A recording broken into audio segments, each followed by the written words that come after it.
The noble Princess Kasumi is determined to find her long-lost brother Hayate, but at this time she was still flying when she received a mysterious invitation. In addition to her, people from all over the world were also included in the invitation. American girl Tina is very strong and has a hot body. She alone can defeat the pirates. Don't look at her looks soft. In fact, she is a wrestler. Don't judge a book by its cover. Christy, the jewel thief, was arrested by the police while taking a shower. She didn't panic and said, "I can come with you, but at least let me put my underwear on." She kicked away the sheriff's gun while they were indulging in beauty. She pulls the towel off her body and knocks out the officers following her. After the fight, Christy leaves in style, and she received an invitation. The invitation was issued to the world's largest fighting mecca. The annual fight to the death competition was about to begin. Only the best of the best in the martial arts field will be invited. The winner will not only prove that he or she is the best fighter in the world, but will also receive $10 million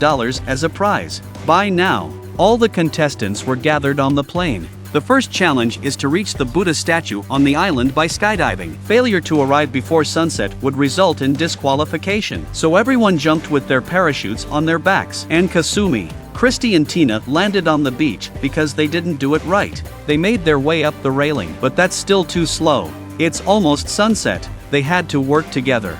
First, they made a bridge with their hands and threw a top person to hang on. Then they flew up one by one. In this way, the three of them managed to reach the Buddhist temple before sunset. In addition to the contestants who came from far away, Helena, the daughter of the island owner, was also one of the participants. After all the participants met up, Donovan, the organizer of the race, came out to greet them. Before the official race, all contestants had to undergo a thorough physical examination. A nurse takes a long, thick needle and sticks it in the woman's body. The fighters will be injected with nanobots. So Donovan, the organizer, can monitor their movements in real time. There is no set time or place for the competition. Donovan will pick their respective opponents based on computer analysis. He will send pictures of his opponents to the bracelet. Only physical combat is allowed here. No weapons of any kind are allowed. During the preliminary round, Kasumi remembered her brother Hayate. She went to ask Donovan how her brother had died.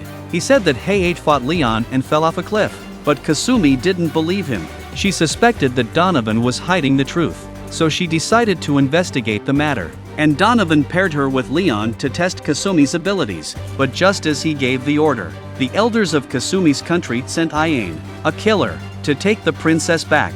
They were fighting in the room. Leon enters suddenly. Iane quickly fled and left Kasumi to compete with him. The man is very strong. He easily throws Kasumi aside, but the woman is no slouch either. She takes advantage of Leon's lack of agility and soon has him pinned to the ground. Their duel showed that Donovan was lying. He couldn't even beat Kasumi. How could he possibly beat her brother, who is even better than her? Kasumi felt something was wrong. Halfway through the match, she starts a game of beach volleyball. She draws Donovan in and has her friend Ryu infiltrate the lab. The intense game ends, and the game continues. After a lot of selection, now only Kasumi, Tina, Christy and Ryu are left. But ever since the day of beach volleyball, Ryu was never seen again. So the three remaining players went to Donovan's office to look for him. As a jewel thief, Christy immediately saw that the Buddha statue on the desk was strange. She gently turned the Buddha's head. The hidden door was opened. However, Donovan saw every move they made. The girls went through the hidden door to a surveillance room full of equipment. Only then did they realize Donovan had been watching them all along. And as they walked further, they saw Ryu, who had fallen unconscious. Once they were inside, Donovan released the smoke to trap them in the room. This man was spying on the couple talking.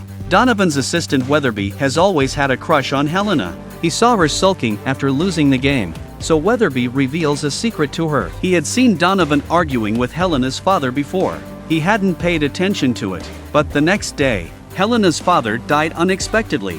Weatherby felt something was wrong, and he'd been secretly investigating Donovan. It seems that Donovan is the one responsible for killing Helena's father. This news enraged Helena. She was just about to seek revenge on Donovan. The island broadcasted her execution and Weatherby's. Donovan had heard the two talking. Now he wants to kill them. But these men are no match for Helena. She used kung fu to beat her enemies one by one. Then they rushed to the lab. Inside the lab were the participants who were unconscious from the smoke.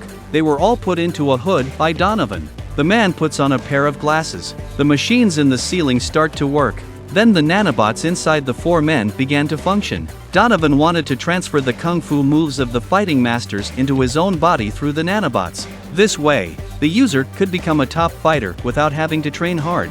Donovan released Hay-8 from captivity to verify his results and challenged him.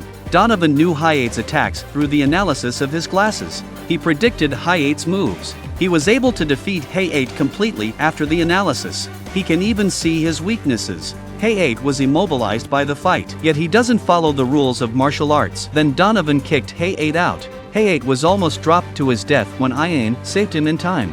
After the fight, Donovan started transmitting data to buyers all over the world. But this was intercepted by Weatherby and Helena, who arrived at the lab. They also called the police. Donovan saw that something was wrong. He turned around and went back to beat Weatherby. Weatherby knew he couldn't fight, so he sent Helena out to hold off for a while. He let out the trapped Kasumi and the others. But Helena was no match for Donovan. Donovan knocked her down and then hit Weatherby's head and activated self-destruct mode. But Weatherby is strong.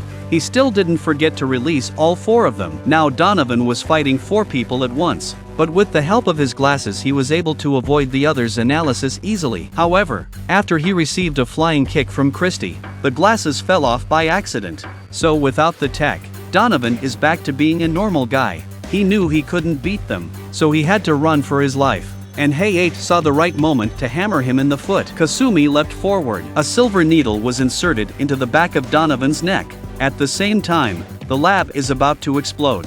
Everyone escapes, and Donovan was engulfed in flames. But he deserved it. The explosion was started by him, so he deserved to suffer this. When they drifting at sea, they accidentally encountered the familiar pirates. They seized the yacht down, so here except for Tina is single. The others are intimate and enjoy the cruise. This is the end of the story. This is the 06 release of the action movie DOA, Dead or Alive. The movie is based on the game of the same name. You can subscribe and leave comments if you have any ideas. Thanks for watching. See you next time.